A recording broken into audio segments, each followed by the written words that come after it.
ਦੋਸਤੋ ਤੁਹਾਨੂੰ ਅੱਜ ਇੱਕ ਡੇਰੇ ਦੀ ਸੈਰ ਕਰਾਵਾਂਗੇ। ਅਹਿਮਦਨਗਰ ਦਾ ਡੇਰਾ ਹੈ ਦੋਸਤੋ। ਸੱਜਣੋ ਤੇ ਬੇਲੀਓ, ਤੁਹਾਨੂੰ ਪੁਰਾਣਾ ਜ਼ਮਾਨਾ ਯਾਦ ਆ ਜਾਏਗਾ ਕਿ ਕਿਸ ਤਰ੍ਹਾਂ ਡੇਰੇ ਤੇ ਜ਼ਿੰਦਗੀ ਗੁਜ਼ਾਰੀ ਜਾਂਦੀ ਹੈ। ਡੇਰੇ ਦੇ ਅੰਦਰ ਕੈਸਾ ਮਾਹੌਲ ਹੁੰਦਾ ਉਹ ਦਿਖਾਵਾਂਗੇ। ਤਰ੍ਹਾਂ ਤਰ੍ਹਾਂ ਦੇ ਜਾਨਵਰ ਨੇ ਉਹ ਦਿਖਾਵਾਂਗੇ। ਤੇ ਬਹੁਤ ਸਾਰੇ ਲੋਕਾਂ ਨੇ ਆ ਕੇ ਇੱਥੇ ਡੇਰੇ ਬਣਾਏ ਨੇ, ਬਾਹਰੋਂ ਵੀ ਆਉਂਦੇ ਨੇ, छुट्टियां गुजारन भी आते तो अपना माहौल वही रखते हैं। तो देखो कितनी प्यारी सड़क है। घोड़सवारी के लिए घोड़ी को तैयार किया जा रहा है। अभी इसको लगाम लगाई है, फिर इसके ऊपर काठी रखी जाएगी और काठी रखने के बाद फिर देखते हैं मैं कामयाब होता हूँ घोड़सवारी करने में या नहीं। तो दुआ करें अल्लाह ताला खैरियत से मुझे घोड़सवारी करने की तौफीक भी दे, मुझे ठीक रखे। तो अभी इसके बाद आपको मिलते हैं। बड़ी तैयारी हो रही है और आगे सीट रख दी है, तो देखते हैं अब इसके बाद जब तैयार मुकम्मल अंदर बैठेंगे इसको।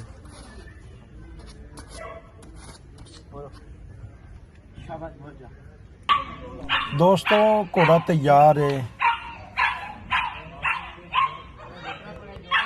यह घोड़ा ते घोड़े का मैदान उत्ते देखो सवार कितने खूबसूरत जानवर है। देखो एक सफेद छोटा जहा बच्चा है, एक उदा घोड़ी का अपना बच्चा है। देखो कि एक माहौल पैदा कर दिता डेरे का। डेरा ये तो डेरे का माहौल है। तो देखो कितना खूबसूरत सवार तो कितना खूबसूरत घोड़ा, माशाल्लाह घोड़ी है। तो अपना ही मज़ा है यह डेरियां की जिंदगी का। तुहानू अंदर दे होर चीज़ां भी दिखाने हैं। दोस्तों डेरे के अंदर का माहौल देख लो। गावां, वच्छे, मज्जां, कुकड़ियाँ, बंदे, विचे औरतां, विचे फैमिलियां। बड़ा ही प्यारा माहौल, पाकीज़ा माहौल हुंदा है। अगे देखने हैं कि तुहानू चंगियां चंगियां चीज़ां दिखाने डेरे दे विच भी की हुंदियां ने। दोस्तों एक दफ़ा फिर तुहानू दिखाने पे हैं। हुण तुहानू डबल डबल आवाज़ आएगी। देखो विचे बंदे, विचे कुकड़ियाँ। ये देखो कितना प्यारा माहौल है। हवेली बहुत खूबसूरत हवेली है। देखो सज्जे भी मज्जां ते खब्बे भी मज्जां, विचकार साडे मेहमान ने विजिट करते पे। जदों बोलणगे आवाज़ तुहानू आएगी तो मैं उदों चुप हो जावांगा। इस टाइम उन्हां दी आवाज़ जरा ऐसा है। मैं क्या चलो मैं अपनी कमेंट्री तुहानू दस देवां। ते खूबसूरत तंदुरुस्त मज्जां ने। तो जदों देखोगे तो माशाल्लाह कहोगे कि कैसा डेरा बनया है। यह देखो तुहानू असी कैमरा मार मार के तुहानू अपनी हवेली दिखाने पे हैं। देखो हुण बोलणगे तो फिर साडे मेहमान तो मैं चुप हो जावांगा।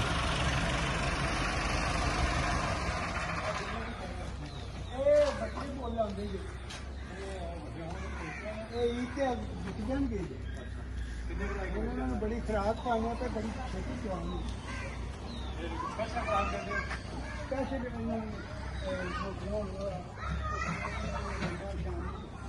फिक्र ना करो, मेरी कमेंट्री नाल नाल जारी रहेगी। हुण अगली पार्ट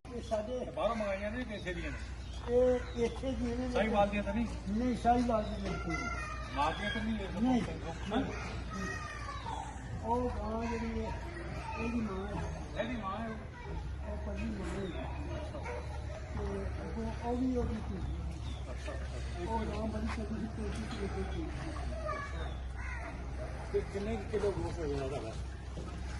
गोश्त की दूध काफी हो जाए। जवान बड़ा छाड़ना पिछले कुत्तियां मज्जा तुम बहुत ही करने मजा ज्यादा ही हो गया। चलो नहीं मज्जा का दूध लोग ज्यादा चंगा पीते हैं। मजा दूध आजकल 120 अच्छा तो कितने किलो डेली जाना जी? डेली कोई 35 किलो शाम नहीं चलता। चलो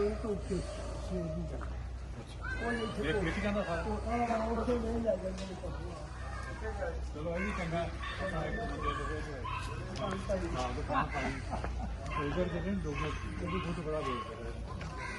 साड़ी तो मजबूरी है किधर खड़ी बेचना उत्तर दुध नहीं बेची। पर असी तो हम कितने खड़ी बोली है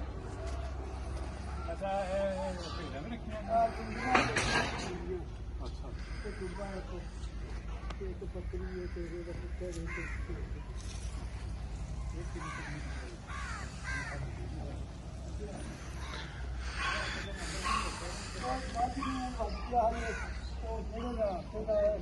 करते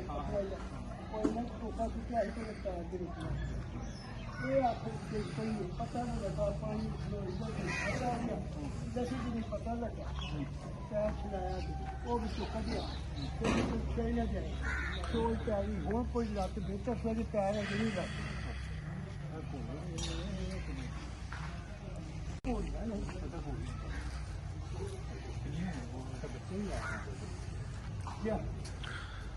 बच्चे ने को फिर सुना अच्छा यानी कि फिर सुना अच्छे विशेरे बहुत मिल गए सुबह के विशेरा तो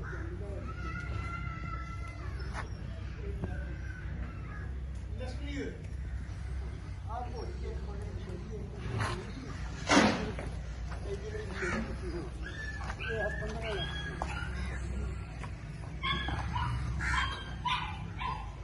माँ पीछे हुए वो है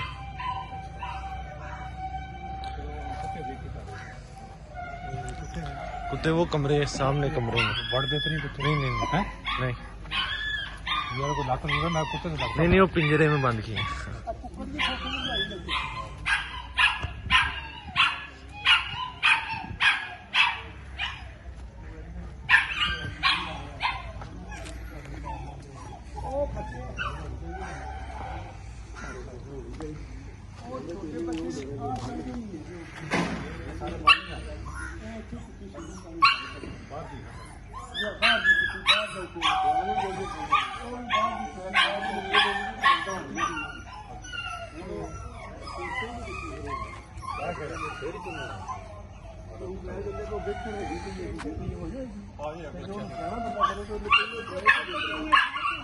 अंदर ही है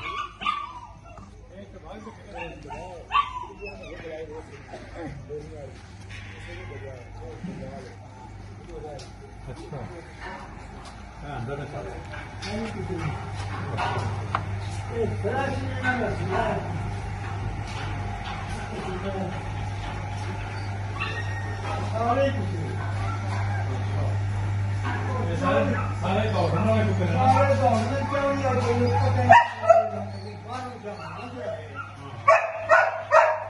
सारे इंग्लैंड आ रहे हैं ना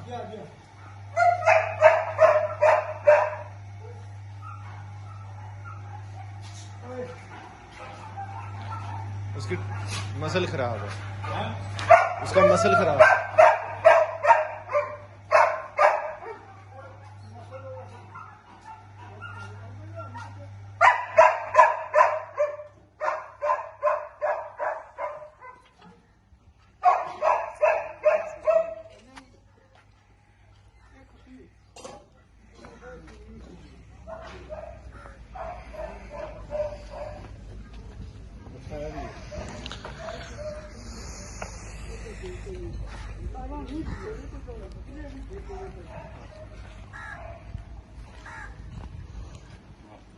अच्छा बाकी ये भी दौड़ा ले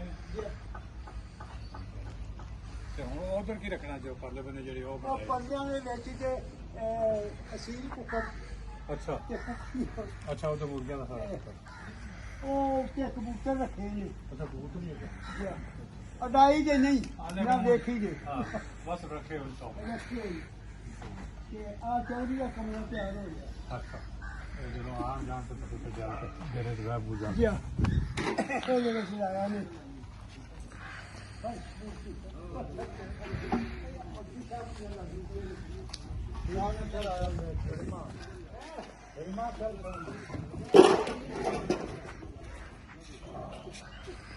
अच्छा डिश भी लगन लगी है जी ਐਸੀ ਡੇਰੇ ਦੀ ਸੈਰ ਤੇ ਰੱਬ ਰੱਖਾ ਫਿਰ ਮਿਲਾਂਗੇ ਦੁਆਵਾਂ ਯਾਦ ਰੱਖਣਾ